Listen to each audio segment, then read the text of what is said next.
live stream.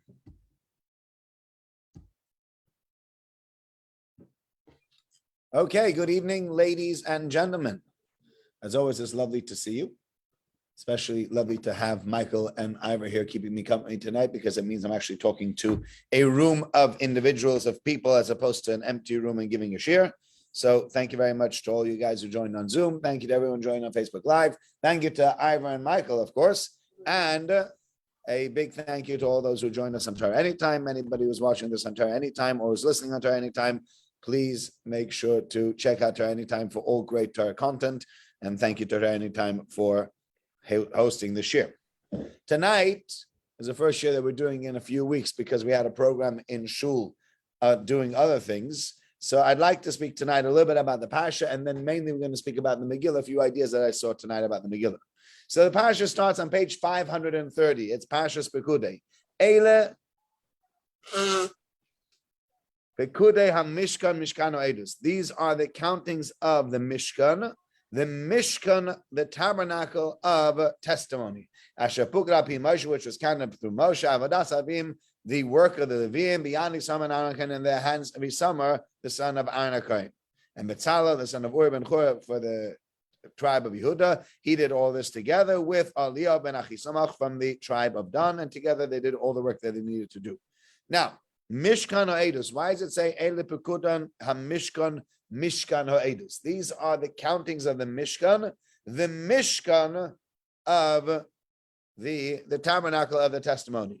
So Rashi says Shnei Pa'amim, it says it twice. Remez, it is there to be a hint, an allusion. Lemigdash, to the Migdash, and is Mashke Mishnei Chobanin, a Migdash that was taken away as a mashkon, it was taken away as a collateral with the two destructions for the Averis of Klal Yisrael. So we have over here this idea that the Mishkan and Mashkan, we have the word Mishkan means tabernacle, and Mashkan means collateral. So we're saying the Mishkan is a collateral. It was taken away for the Jewish people as a collateral because of the Averis that they did. So Rav Zalman Sorotskin says a beautiful idea over here, which I think is an idea that can give us a little bit of chizuk as well. And he says as follows. He says, imagine if somebody is working hard and things are going well for them. So somebody's working hard and he's got an Amazon business. He might even have an optician, or he might be a computer programmer. He might even be a rabbi. He might be working a property, whatever he does, right?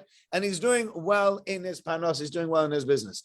Oftentimes, I don't know if you've ever heard this saying, but they say expenditure rises to meet income. Have you ever heard that, Michael? Yeah, Ira, have you ever heard that? What they mean to say is as follows. If I make 30,000 pounds, so then I'll try to spend sort of in the region of 30,000 pounds so that I will have more or less, or maybe 28,000 pounds. I can set aside 2,000 pounds on savings, but that's what I'm going to try to do. Let's say for whatever reason, I leave my job now and I join a different job and now I'm making 60,000 pounds. Am I still going to be spending 28,000 pounds on my living expenses and now putting aside 32,000 pounds? Or is expenditure something going to say, hey, wait a second. I know when I was working at job A, I was driving a car that wasn't as nice, but now I'm making double the amount of money. Could buy myself a nicer car. Not only that, I'm going to buy myself clothes that are slightly more expensive. And I might go on and I buy my wife some jewelry, because at 28,000 pounds, I won't be able to afford it. But at 58,000 pounds, be able to do that, right? All the things, right? So your wife will be looking for a new kitchen. You might be looking into making an extension, all those things. And that's what's known as expenditure rises to meet income. So that as income rises, people like to think, oh, if my income goes up, then I'll be having a lot more money in my pocket. Because if I spend the same amount of money now as I'll spend in 2 months from now, or 3 months from now, or 6 months from now, or a year from now when I get a raise, and I got quite a significant raise, so then I got that significant raise is all extra. But that's not what's going to happen. What's going to happen is people spend more money. Okay? So he says, when you have an excess of income, what you'll end up doing is you will usually end up spending it on extras. Yeah? You get more relaxed with your spending, and in general, you spend it on extras, which makes sense because you needed X to live on. Now you get X plus another 10,000 pounds. So I got an extra 10,000 pounds. You can say, look, I could try to be really, really ruthless and save the extra 10,000 pounds. Or I could say, hey, look, I don't need to save all 10. If I save 5 and I enjoy 5, nothing's going to happen. I still save 5 grand. I'm still doing really, really well. And so I buy extra stuff. And oftentimes, so for example, in COVID, one of the industries that got hit the hardest was jewelry, right? Because when you have to suddenly tighten your belt, which unfortunately so many people had to do when COVID came, you got to tighten your belt and you got to start bringing down your expenditure. What's the first thing that's going to go out the window?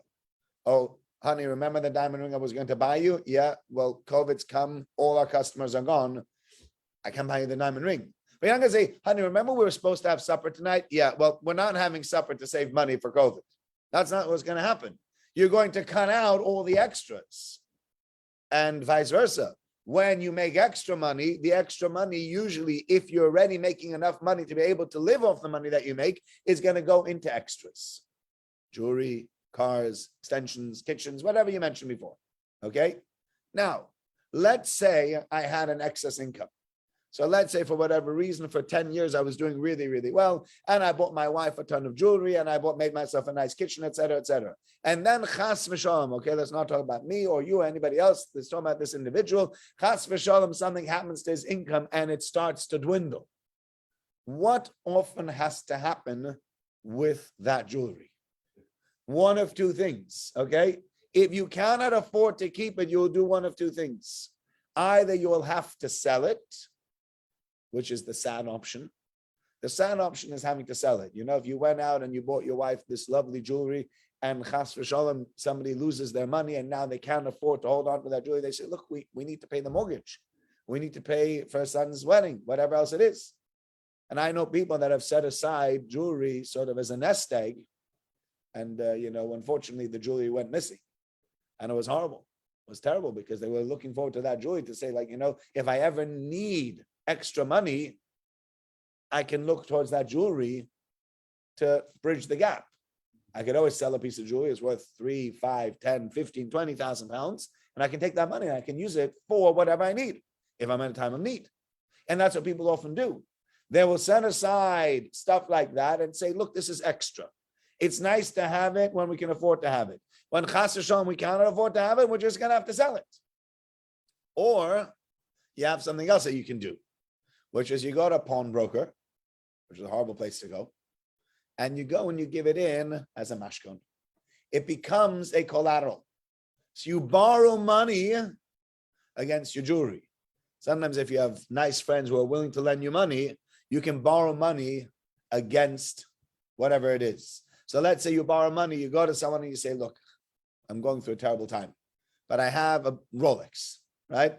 Can you lend me 10,000 pounds? I'll give you a Rolex as a collateral. You can hold on to my Rolex now for the next however long it is. And as soon as I get the 10,000 pounds back, I'll come back to you and you'll give me back my Rolex and I'll give you I'll give you the money back. The guy says, fine, let's do that. So now you have collateral because worst comes to worst, the guy defaults. You go into Mappin and Web or one of those places and you show them the Rolex and go, yeah, that Rolex is worth 10,000 pounds. And they'll give you 10,000 pounds for it. Sometimes, unfortunately, the mashkin is not worth as much. You go on a Mappin and Web and they say, sorry, we can only give you 7 or 5 for this. Okay, but be that as it may, right? So that's what's happening over here with the money. So you have the mashkan is something that when you have, oftentimes a mashkan is something that's been given when you have temporary difficulty. You will go to a pawnbroker for temporary difficulty. Because if you don't ever expect to be able to get the money back, what would you do with that? You'd sell it, right? If you had a piece of jewelry and you said, I need now 10,000 pounds to pay for my daughter's wedding, and I'm going to have to sell this piece of jewelry because I need to pay for my daughter's wedding. You wouldn't go to a pawnbroker and give it to them because the pawnbroker, first of all, will only give you 5 or 6 for it. And second of all, where are you going to come up with 10 grand later on to get it back? Says, you know what? It was a shame. It was nice while we had it. We're going to have to sell it, but we'll have a simcha to celebrate instead. Mitzvah Hashem, my daughter gets married. I'm able to pay now for 10,000 pounds. I get the 10,000 pounds a piece of jewelry. But when you give it to a pawnbroker, you usually give it why? Because you're expecting to get that money back. A mashkon is only given to someone, a collateral is given to someone because you're expecting to pay it back. And when you pay it back, you'll get your mashkon back. So the Torah tells us, Eile pekudei ha-mishkan mishkana eidus. You know this mishkan that was taken away from us? It's a mashkan. There was a time in Klal Yisrael's past where they had excess mitzvahs, excess Torah. And God said, there's an excess over here. You know what you do? You build a Mishkan.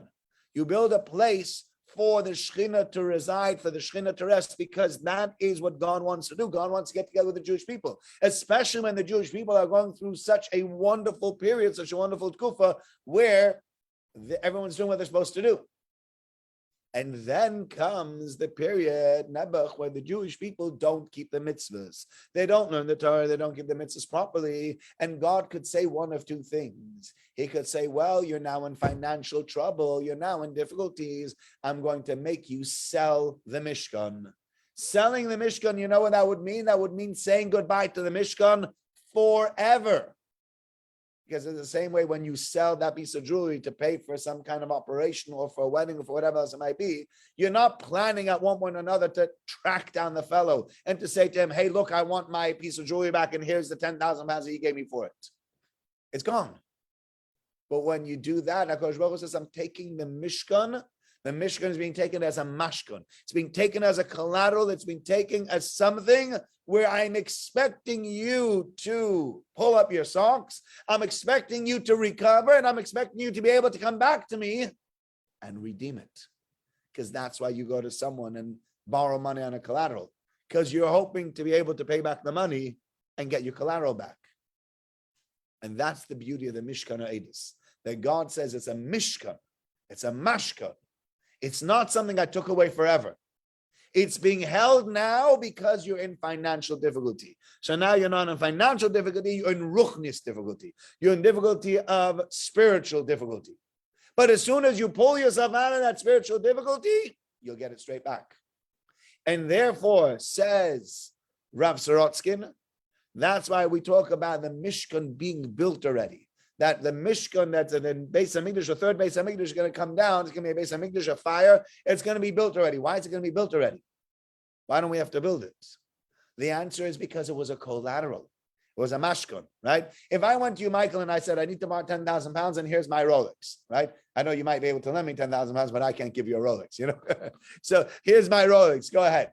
So you're holding on to us. When I say to Michael after 6 months, okay, I got the 10,000 pounds back and I have my Rolex back, I don't expect Michael to say, hold on, wait a second. I need to go to Map and Web in town and buy you the new Rolex, come back with it and take the 10,000 pounds for it. I'm expecting it to be lying. If Michael has a safe, it'll be lying in a safe or in his house in a very safe place. He hid it away. It's a very expensive watch. He put it away somewhere. And when I give you my 10,000 pounds, you go, just hold on a second. He goes home. He gets the watch. He comes right back and gives it to me. You don't have to go buy a new watch. You don't have to go searching online. And people told me that for Rolex, I spoke to somebody recently. He said he wanted to buy a Rolex. Sometimes for Rolex, there's like a few year wait. You can't just walk into a shop and say, I want a Rolex. You want a Rolex? So does half of the rest of the world of wealthy people. Okay, come back in 2 years' time. We'll have your Rolex. Literally, the guy said he has an 18-month or 24-month wait to get that watch. Yeah, so imagine if I came and said, Michael, here's a 10,000 pound bag. You go, now you're going to have to wait 24 months until you can get your watch. Why? Well, I got rid of it. And now if I want to buy you a new one, I don't expect that. I gave it to you as collateral. Here's your 10,000 pounds back. I expect to get my watch back automatically right away. Says HaKadosh Baruch Hu, because the Mishkan is a mashkan, because it's a collateral, when the Jewish people cough up enough mitzvahs and masim tovim, when the Jewish people cough up enough good deeds to be able to deserve to get that Mishkan back, how quickly are you going to get it back? On the spot. Just like I get my collateral back from you on the spot. So the Mishkan that I will get back is going to get fully built. The Beis Hamikdash I get back, fully built. Okay? So that's the first idea that I wanted to say over here about Pashas Pekudei. And now I want to move on to the Megillah. And in the Megillah, I saw 3 or 4 interesting things. I don't know if we'll get through everything because, as I said before, I have a wedding. If you have an art scroll chumash, the Megillahs are on the back of the art scroll chumash, and you will be looking at page 1252.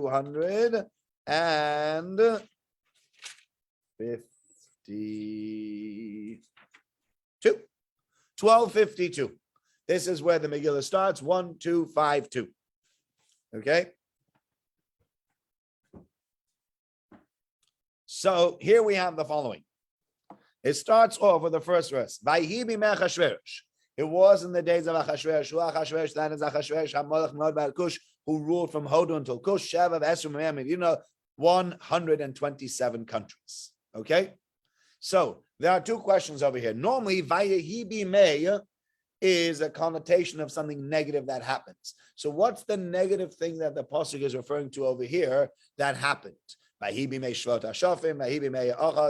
certain things that the Gemara tells us that it says it was in the days of, and it means that there was some kind of calamity or tragedy that was going on. So what is the tragedy that's being referred to over here in the pasuk?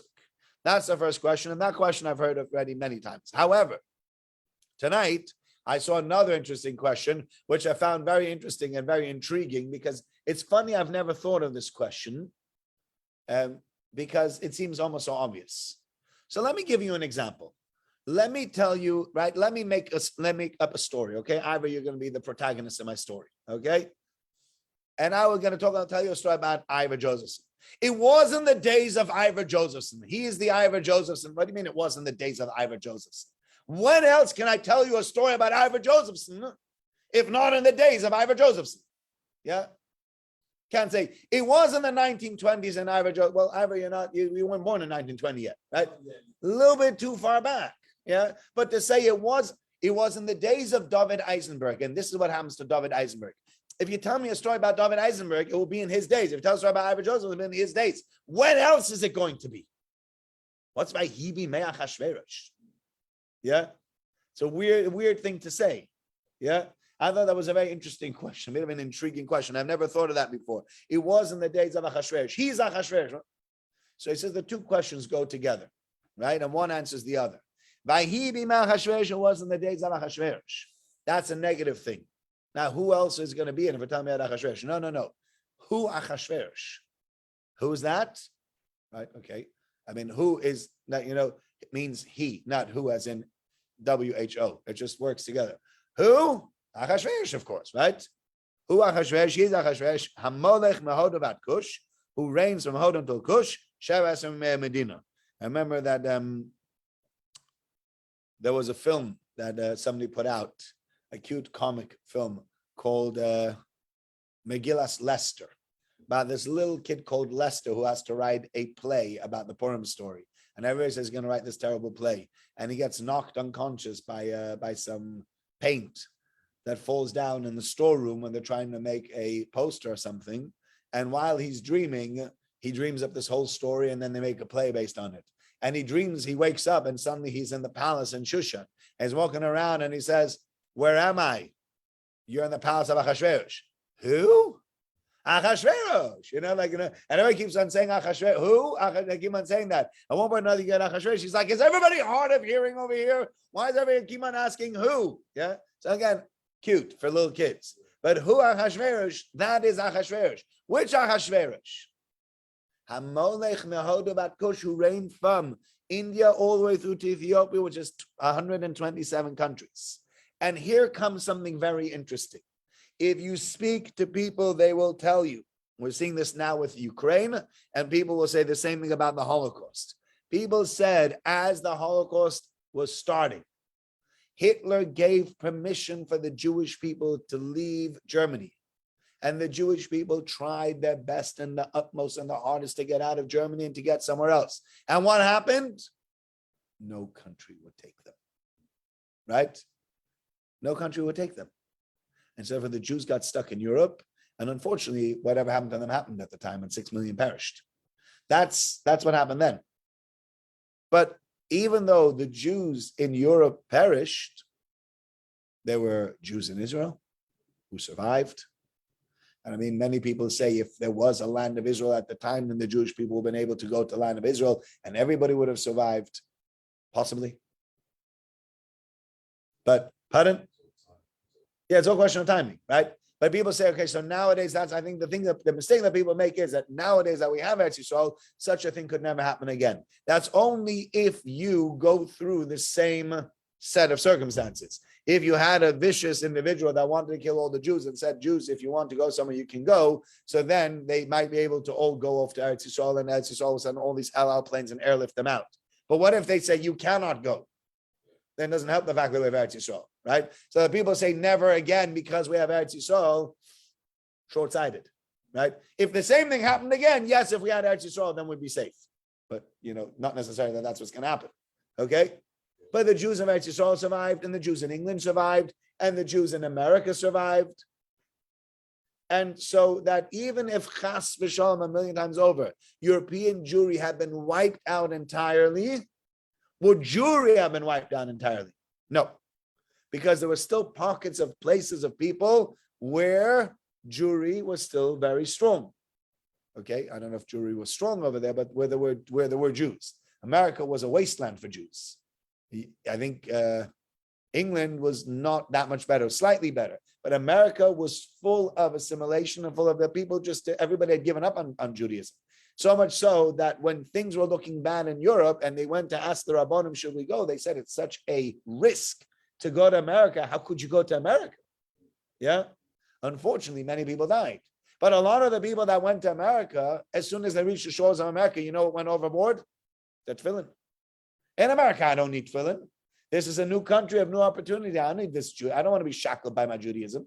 And unfortunately, that's what happened to many, many people. And 2-3 generations later, their children aren't Jewish anymore. So it's almost the same outcome, just a lot less brutal. Yes, other people are rebuilding there. Baruch Hashem, other people are rebuilding there. Yeah.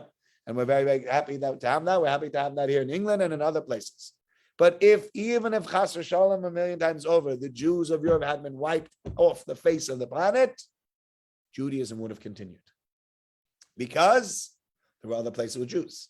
And so therefore, even when Hitler said that we're going to make not only Germany Judenrein, but we're going to have a museum, and there was once a people called the Jews. You ever hear this? Hitler wanted to make a museum, and it was going to keep all these artifacts from the Jews, and it was going to have a museum that shows people there once was a nation called the Jews, and we wiped them out. And this is called tefillin, and this is the barbaric meal knife that they have, etc., etc. They had all these things. Baruch Hashem, he never got there. But what would have happened in Achashverosh's days? Where did the Jews live in Achashverosh's days? So there the issue was that actually almost all the Jews, if not all the Jews, lived in Achashverosh's dominion. And therefore, that's a really, really dangerous thing. Because imagine if all the Jews in the world lived in one place and that place turned against the Jews. That's very scary. Because, by the way, when we talk about turning against the Jews, you have to realize, like there's a book that's called Hitler's Willing Executioners that was written by a fellow in America, a Harvard professor, I can't remember his name now, but there's a Harvard professor that wrote a book called Hitler's Willing Executioners, and in it he posits that many historians like to say that everybody was sort of pushed against the corner and they had to kill the Jews because they didn't have a choice in Germany. And he shows conclusively, I think his name is Goldfarb, I'd have to Google it, right? Daniel Goldhar, I think is. I can't remember what it is. Okay, I could Google it in the background, but not now, right? Okay, so he writes this book about how the Germans, they have story after story and anecdote after anecdote that they actually willingly came forward and executed the Jews. There were people that were just passing by that were part of a traveling dance troupe that came to brighten the days of the SS men working in Auschwitz or one of the other concentration camps, that found out that there was going to be a Sondereinsatz, that they were going to kill a whole bunch of Jews, and they all took guns and they went ahead and they killed the Jews also. You didn't need to do that. You're part of the dance troupe. You can say, look, we have to get to the next concentration camp. But they stayed because they wanted to. Yeah. And at the time of Achashverosh, actually, it was extremely dangerous because you had many, many, many willing executioners. You had an entire dominion, an entire empire that was turning against the Jews. The Jews were scared out of their wits. Because where do you go if no matter where you live, the entire population of that country is turned against you?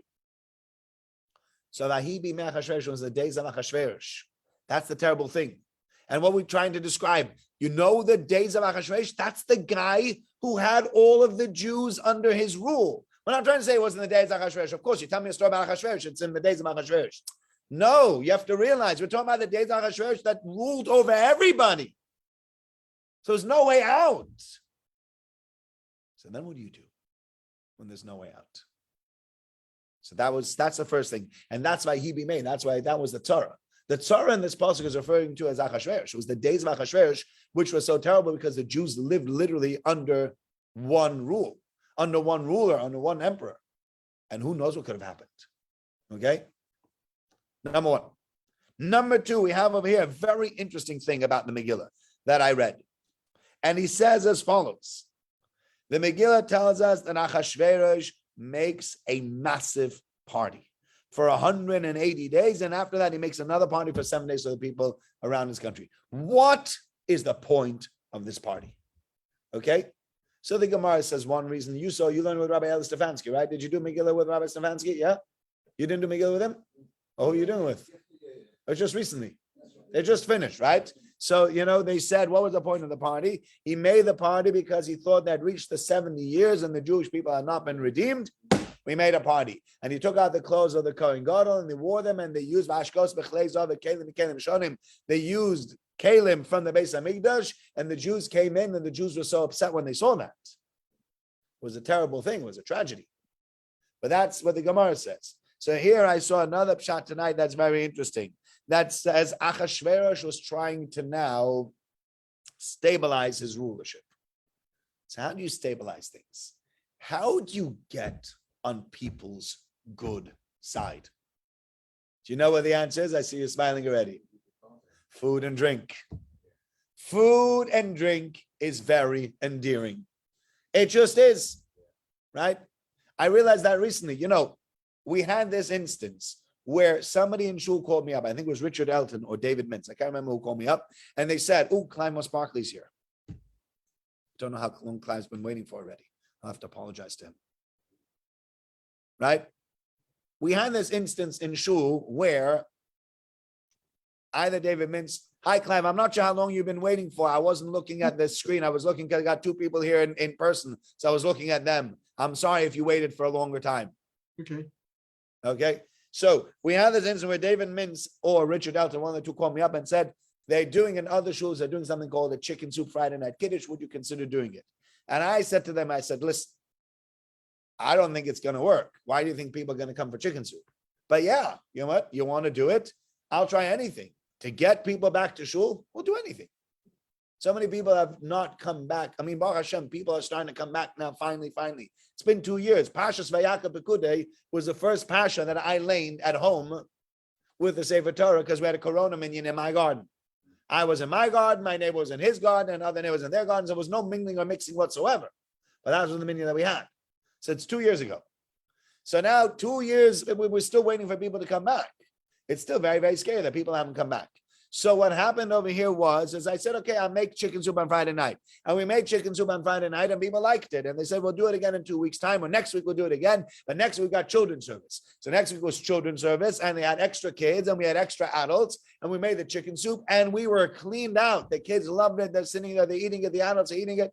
And by the last time, which was a couple of weeks ago, when we made the chicken soup kiddush, we had nearly 100 people on Friday night in shul. We've not had 100 people on Friday night in shul. I went over, we had 100 people on Friday night in shul. And I went home and my wife said, I don't know what it is, and it's as crazy as it sounds, but people came for chicken soup. And you think to yourself, it's Friday night. You go home, you have chicken soup at home. Most people have chicken soup at home, right? You have chicken soup at home? Yeah, you have chicken soup at home? No, generally? All right. Most people do. Sorry, I'm not gonna, you know when you make an example and you pull the one person in the crowd and they're like, no. It's always embarrassing. But most people, Malcolm, I'm sure you got chicken soup at home on Friday night. Clive, you got chicken soup on Friday night. Yeah? Normal thing. You will do eventually. All right. It's a normal thing. A lot of people have it. And therefore, if you bring out, you say, so who needs to have my chicken soup? Have chicken soup at home. Yet we found people, okay? Because food draws crowds, even if people can afford it. That's why you go to a good reception. You went to a wedding and there's a good reception and they're slicing salt beef over there. And you see people standing in line and you're like, what, these people have no food? They're going to go home. They're going to be starving. This isn't the Ukraine, chas v'shalom. This is the UK. People have plenty of food over here. So why are you standing in line for 5 minutes to get salt beef off someone? Because they're slicing salt beef. And salt beef is good. And we'll stand in line for salads, and we'll stand in line for shawarma. We'll go to a restaurant. You can wait 45 minutes for your food to come out. It's great. You're like, oh, food's come out. Look, and you tuck in like it's never, like you've not seen food before. Even though you have food at home. Food's very, very powerful. And Achashverosh says, if I make a party and I invite all these people and I feed them, imagine how indebted they'll feel to me. And that's what I want. I want these people to see me as the ruler and to feel indebted. You know how you get people to feel indebted? Serve food, right? Now, I hope none of you feel indebted to me, guys. It's not, it's like, that's it forever. He's our rabbi because he gave us chicken soup. That's not what's happening over here. But food does create a bond. It creates a relationship between people, which is why, by the way, going out to eat, for example, with your wife is a very powerful experience. Because you bond over food. You do. You go to a business meeting. Why don't you sit at a business meeting and have a business lunch? Why don't you just sit in an office and have a business meeting looking at each other? Because you know what? If I go to JS or if I go to Tom or if I go to any other places with somebody who's a business associate of mine and I said, Michael, let's do some business. And Michael comes and I buy Michael a pizza and I buy myself a pizza and I'll buy you a beer and we sit there and I'll buy you a dessert. Afterwards, I said, so Michael, what do you think the best prices that we can do? Yeah. I've oiled you. Yeah. We've oiled the machinery. Suddenly the defenses come down. Well, at first you were like, I'm not going to sell you anything for less than 10 pounds. But suddenly, well fed, you're feeling indebted to me. I might be able to get at 9.50 or at 9 because I've created that rapport over food. And Achashverosh wasn't silly. Achashverosh realized food is extremely powerful. And because food is so powerful, I need to create connections with people that are going to be based around food. And so I make a suda, I make a party, and I feed people for 180 days. And when they go back, they go, this guy Achashverosh is great. A party he made and the food was delicious. And you say, we're not going to rebel against a guy like Achashverosh. He's our mate. We sat and drank together for 180 days. I went to the pub with him for ages. He's a guy that I like. He's on my team. Clever. Really, really clever. The power of food is unbelievable. As we've seen with chicken soup, have you seen with cholent? You've seen it with whiskey. You see it again and again. It brings people back. Why? I don't know. But food's powerful. It really does that kind of thing. Now, last idea, which is very interesting on the one hand and very degrading on the other hand. Achashverosh comes up with a crazy idea now. At the end of the entire party, he says, bring me Vashti. And I want to have Vashti, and I'm going to have Vashti come here, according to the Medrash, Bekesa Malchus wearing her crown and nothing else, right? Only in her crown. And you think to yourself, my gosh, you're the king. Aren't you embarrassed? Aren't you embarrassed? It's, it's just, I don't know if this ever happened to you. You go in the shower and you're coming out and you're in a towel or something and you forgot to shut the curtains in your room, right? It's embarrassing because you don't know people in the street can look in, you quickly run and shut the curtains. Yeah. You hope you don't see somebody on the outside with binoculars. Like, oh God, Yeah, you want the curtains shut. Any normal person. And you think to yourself, the guy's walking past on the street, who cares? I'll never see the person again. But we have a certain sense of self-respect. You wouldn't do that. And here Achashverosh, or something like, you got to do something like that. You're like, how in the world? Or you go into another room.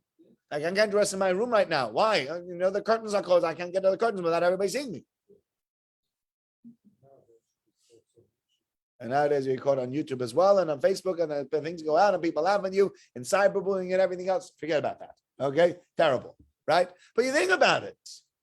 You wouldn't want to do that. And here's Ahasuerus. He's the ruler. He's the monarch who is asking his wife to come in the most degraded way in front of an entire crowd of people. What's the matter with you? And here he says something very interesting. There were two interesting things over here. Number one, even if you don't buy into the idea that she was meant to come unclothed, Ahasuerus is trying to show and establish himself as the king. And the king's got the best of everything, right? The king doesn't buy a second-rate TV. King doesn't walk into Lidl and go, oh, look, there's a no-name brand TV over here for 120 pounds. Let's buy it. The king will walk into Selfridges and find the most expensive AMOLED TV, and wherever it is, and he'll get it. He won't think twice, and he'll say, I want that. He'll get the most expensive of everything. He has the best of everything. And Melech B'Yofi, you see something that, king shows his beauty and shows off his wealth. That's right. Why do kings have such big palaces? Why does a king need 300 rooms? Who's sleeping there, for goodness sake? Most of them are empty, probably, right? I mean, how many rooms in Buckingham Palace do people sleep in? Why do banks have such huge banking halls? Yeah. To show that they're solid businesses. Correct. And the king's trying to show himself off over here. So the king's trying to show everybody, look at me. Look at me. Yeah.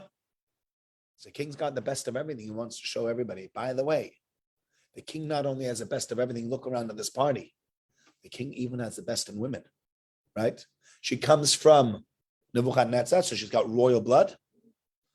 And look how beautiful she is. And it's another, whatever you want to call it, another medal they can put on himself.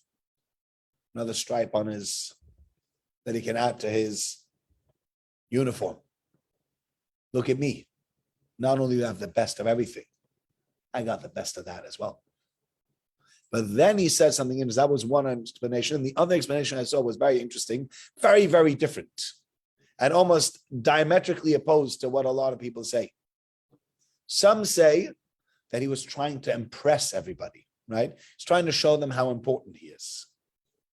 And others say the king was going to call in Vashti, and then Vashti and him were going to be intimate in front of everybody. So you think to yourself, why would they do that? Not only are you asking her to come in naked, you're then going to go and degrade yourself even further. And who in their right mind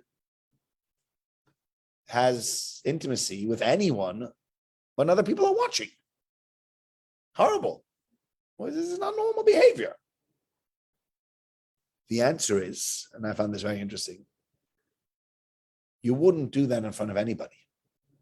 But what the king was trying to say to everybody, all you out there, you're all nobodies compared to me. And you know how I consider you nothing and nobody?